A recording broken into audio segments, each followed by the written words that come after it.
None modo w'abandi ba president ni president example y'abandi is example for the leadership and to be a leader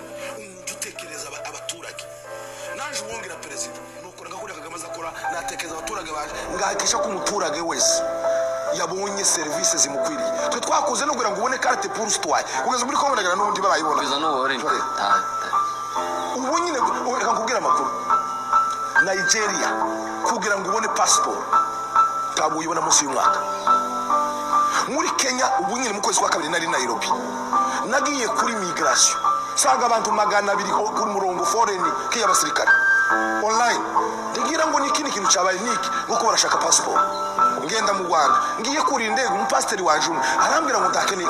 ngo nta passport afite ngo akeneye passport ansaba amafaranga muha amafaranga ya passport turi ku kibuga Kanombe nururuke hano muri Amerika ngeze mu wanje arampamagara ngo nabonye passport can you imagine iminsi ibiri umunsi bigice ngo yabonye passport mu gihe muri Kenya ntabwo yibona munsi y'amezi 6 kandi muri Kenya ukarangiza ukaja inyuma ukaje gutanga karuswa hariya hirya kugira ngo dosiye yihute na mu Rwanda no kuja kwirembo gusa ngugata ukuzuza kuri telefone akakubwira ngo uzutore telefone yawe umugabo ashira igihugu ku murongo aho kugira ngo mumushime mumutere amabuye nibaje mu ishuri baje bavuga babigishe ridashima nibica bagisegete bari bose bagisegete bakogonetse kureka kavuyo kugutera igihugu bakaza kwiga uko baza develop igihugu umugabo ashize igihugu ku murongo aho kugira ngo baze kwiga ko baratera imijuguju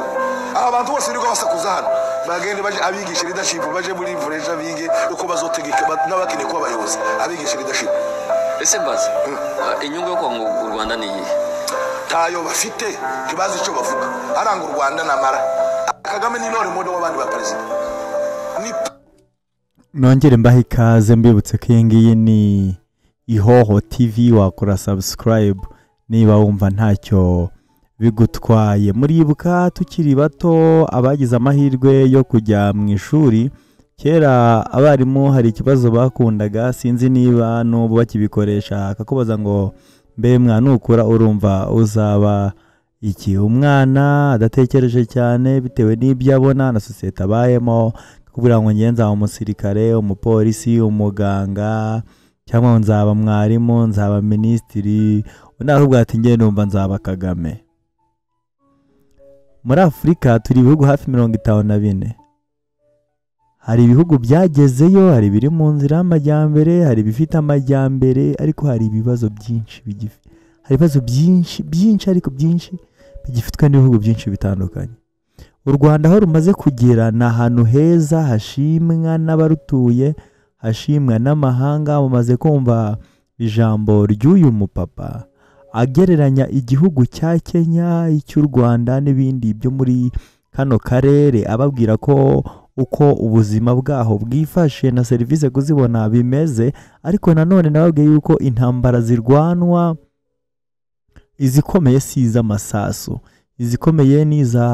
politike na diplomasi ari nayo mpamvu mabwira ngo bavandimwe ubu mubona ibintu biri kubera muri Kongo ikibyihishe inyuma kiraremereye kuruta ibyo muri kubona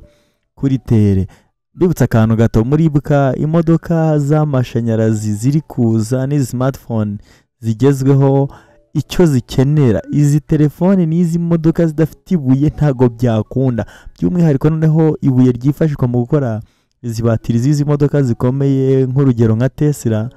ibuye ryo muri Kongo ritabonetse ntago byapfa kuvamo kandi rirakenewe ku bubi no ku bwiza hanyuma rero Amerika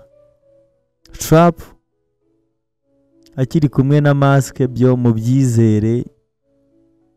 ibuye rigomba kuzaboneka mu buryo bumwe cyangwa ubundi hanyuma rero wakoze kubana nanjye reka tuzogaruka mu nkuru zindi ziri bugaruke ahangaha wishoboye wakora subscribe kugira ngo amatwi yawe ajye yakira inkuru yose kandi mu gihe cya nyacyo isohotse ngewe ndi Jean Claude wakoze kubana nanjye asa la vista